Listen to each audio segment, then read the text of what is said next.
En vrai, je m'attendais à un film d'évasion, mais au final c'était surtout un film de procès, donc je ne vois pas le rapport.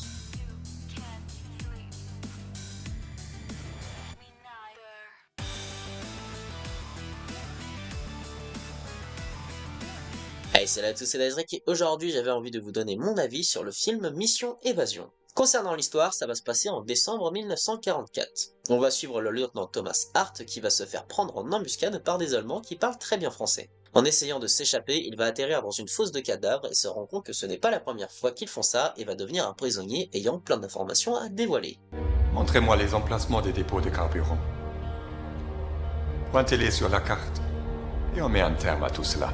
Ensuite, il se fera transporter dans un train avec plein d'autres prisonniers de guerre et il va faire la connaissance de ses futurs camarades comme le capitaine Peter Ross qui ne servira à rien pour l'intrigue et un autre dont je ne me rappelle plus le nom. Mais voilà qu'un T-51 arrive et explose tout sur son passage.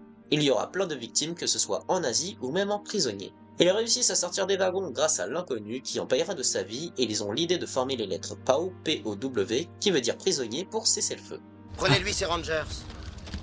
Faites-le, sinon un Bosch le fera à votre place. Prenez les temps que vous avez encore de pied pour les mettre. Mais ils se feront quand même emmener dans un camp. Une fois là-bas, l'atmosphère est glaciale, non seulement par la température, mais aussi car ils assisteront à une pendaison de prisonniers russes qui ont tenté de s'évader. Ce sont des chiens que vous saluez, colonel. Mon pays ne fait pas ce genre de distinction, colonel. Le doute va se faire installer entre McNamara et Hart, car on n'a pas de conclusion sur l'interrogatoire qu'il a eu. Est-ce qu'il a donné des informations importantes ou pas? Mystère, comme dirait Douze Parsec. Mais pour constater, on aura un flashback. Indiquez-les-moi. Il a donné les infos très rapidement. Le personnage principal va devoir dormir avec les soldats et fera connaissance avec eux. On apprendra qu'il y a une usine qui fabrique des obus à côté de chez eux. Tout le monde pense que c'est une usine de chaussures, mais les Russes y fabriquent des obus jour et nuit. Il va y avoir un début de problème, deux officiers aviateurs noirs vont s'installer dans leur baraquement. Vu qu'à cette époque le racisme était courant, ça allait être très compliqué pour les deux nouveaux. C'est une plaisanterie. Ensuite, on va découvrir Bedford, qui sera une vraie tête brûlée et fera du troc avec Hart. D'ailleurs, à cause de lui, il fera exécuter l'un des deux aviateurs en le faisant exprès. Wow, une minute, c'est quoi ça? Silence! C'est un coup monté! Silence! Cette injustice, même McNamara prendra sa défense même si c'est trop tard. C'était un officier. Un lieutenant de l'armée des États-Unis. Oui, Lui aussi, il avait des droits. Les exécutions sommaires sont pourtant formellement interdites par la Convention de Genève. Finalement, les Boches ont une longueur d'avance sur lui et vont aller casser la radio qu'ils avaient en leur possession. Le lendemain, il y aura un crash d'avion ennemi sur le camp qui va brûler l'un des baraquements. J'en ai pas après vous. Mais lui, il aime pas qu'on lui mente. J'ai pas menti. Ça va. À la seconde où vous êtes passé au rapport, il l'a su. Le soir, le lieutenant Lincoln Scott voudra prendre sa revanche, tant mieux car c'était mérité, mais les cheleux vont voir la situation. Le soldat Bedford est mort et il y aura un procès qui va se dérouler sur une semaine dans leur théâtre. Le lieutenant Scott aura-t-il droit à un procès pour faire face à cette accusation? le major Fuss l'avait penché au-dessus du corps. Je dirais que son procès est déjà terminé. Tout prisonnier accusé d'un crime contre un autre prisonnier a droit à un procès. Ils ne peuvent pas faire plus car dans une semaine, 1000 officiers vont arriver et ça va devenir un logement. Le lieutenant Thomas Hart devra être l'avocat de Lincoln. On aura une conversation importante entre lui et McNamara. Le doute s'installe car il pense que le pilote est innocent, alors qu'il l'a assassiné. On va avoir le procès et on va avoir droit à un interrogatoire des Allemands mais aussi des soldats qui sont censés s'entraider. J'appelle le sergent Webb comme témoin oculaire, car il a pu voir le crime depuis sa baraque. Il a vu quoi? Un soldat nommé Webb va mentir à la cour en disant qu'il a vu le crime s'opérer par Lincoln, alors qu'en vrai, il était dans le baraquement pendant les faits. Dans la soirée, le colonel Werner Wisser va donner un livre de la cour martiale pour que l'avocat puisse faire un procès de qualité. Par la suite, il va en tirer davantage, ce qui va humilier McNamara. Ce dernier qui connaît le bouquin n'aime pas la tournure dont prend ce procès. Avant de continuer, il a été porté à ma connaissance que la Cour avait peut-être négligé hier certains des aspects de la procédure. Je m'appuie en cela sur le manuel Cour martiale de l'armée américaine. Il aura une discussion avec Warner qui aura la possibilité de l'éliminer, mais il ne le fera pas.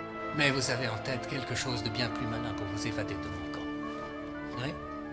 On va poursuivre avec le procès avec des preuves qui indiquent que ça aurait été un blanc qui l'a assassiné, mais il va y avoir un contre-nous. Il est donc possible que le sergent Bedford, qui était descendu par un trou plein de suie, et qui après avait rampé sous la baraque, dans la boue, en soit ressorti avec de la suie et de la boue sur le visage.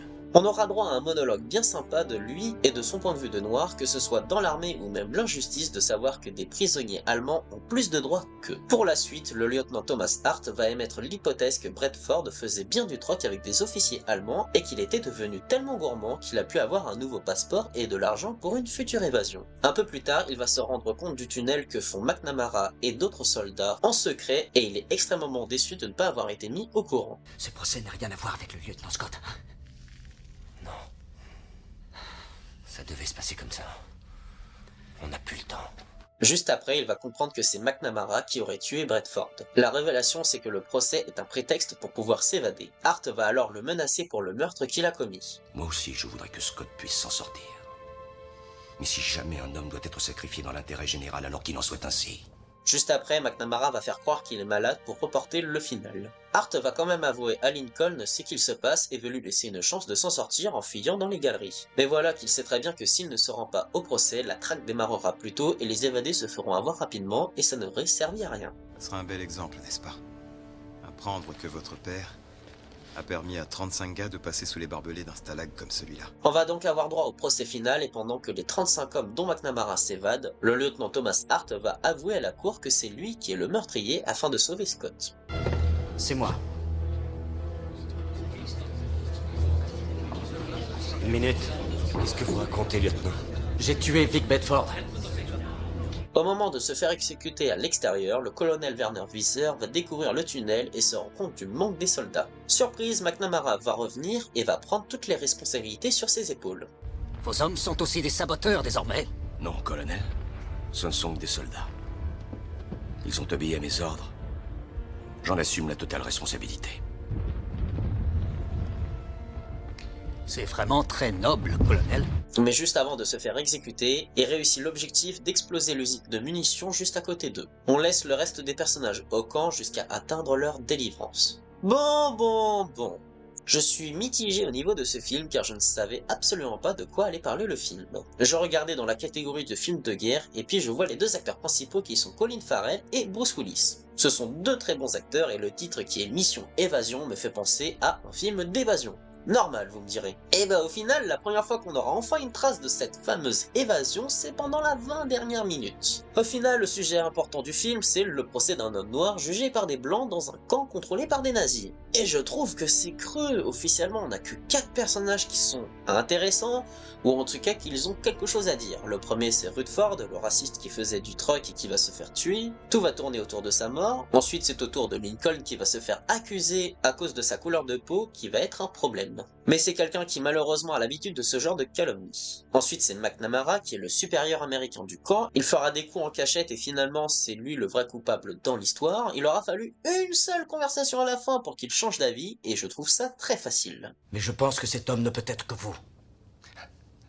Ne vous inquiétez pas, je jouerai ma partition. Mais à la fin du procès, vous taperez de votre petit marteau de juge.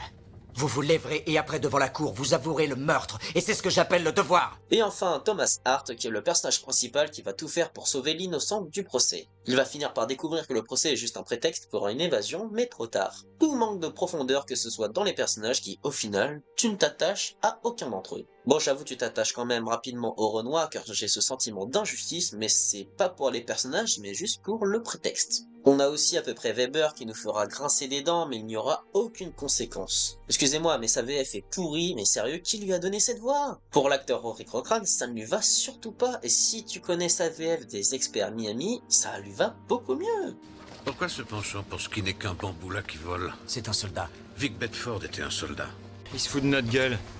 T'as vu sa carabine? C'est pas du matériel de pêche. On a au début du film une scène où les deux personnages sont en jeep et l'arrière est en fond vert moche. Waouh, je sais pas comment vous avez pu faire ça. Et c'était le début du film et franchement ça faisait peur pour la suite, mais en vérité, que ce soit dans le camp ou dans le train, pour les FX ça a été meilleur. Le final était quand même sympa, mais tout arrive trop tard. Le titre est mensonger et ça m'a entièrement déçu. Je ne dirais pas qu'il est mauvais, mais je trouve qu'il est juste moyen. Et si ce film vous a plu ou pas, n'hésitez pas à le marquer dans les commentaires. Et si cette vidéo vous a intéressé, n'hésitez pas à vous abonner puis de mettre un j'aime et de la partager car ça me ferait vraiment plaisir. N'hésitez pas aussi à me suivre sur les réseaux sociaux, que ce soit sur Facebook, Instagram, TikTok et Twitch. Et quant à moi, je vous laisse pour d'autres vidéos. Donc je vous dis salut à tous.